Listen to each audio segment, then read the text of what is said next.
Hello, ఈరోజు మనం Apple watch series 11 unbox చేద్దాం. సో దీంతో డిజైన్ అంతేం మారలేదు, కానీ కొత్త కలర్స్ వచ్చాయి and battery life slightly better ఉంటుంది.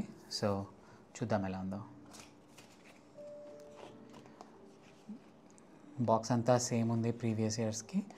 సో ఇక్కడ సిరీస్ 11 నాకు స్పేస్ గ్రే మోడల్ వచ్చింది. సో చూద్దాం ఒకసారి తీసి.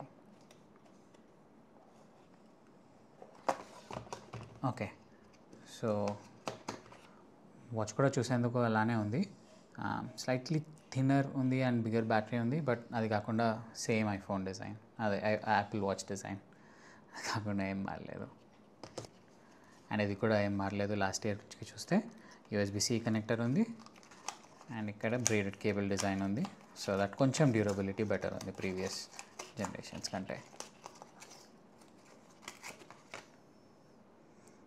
ఇది స్టాండర్డ్ బ్యాండ్ వస్తుంది. మీకు కావాలంటే చాలా యాక్సెసరీస్ కూడా చేసుకోవచ్చు దీంతో. ఇది వాళ్ళ డిఫాల్ట్ బ్యాండ్. సో చూసేందుకు ఏమంతా ఉండదు, కానీ క్వాలిటీ చాలా బాగుంటుంది. అండ్ నేను ఇవి అట్లీస్ట్ ఒక 5-6 ఇయర్స్ నుంచి వేసుకుంటున్నా. నాకు ఏం ప్రాబ్లం అయితే కాలేదు వీటితోటి. సో ఇది ఇలా కనెక్ట్ చేసి చూద్దాము. ఓకే, సో ఇది సిరీస్ 11. నాకు ఈ స్పేస్ గ్రే యాక్చువల్లీ చాలా నచ్చింది, ఎందుకంటే లాస్ట్ 3-4 ఇయర్స్లో నేను వాడినవన్నీ కొంచెం డార్కర్ కలర్స్ ఉండినాయి. సో ఈ లైటర్ టోన్ చాలా బాగుంది చూసేందుకు అండ్ ఇన్స్టింక్టివ్లీ చాలా డిఫరెంట్గా ఉంది చూసేందుకు. సో వేరే పాత మోడల్స్ కంటే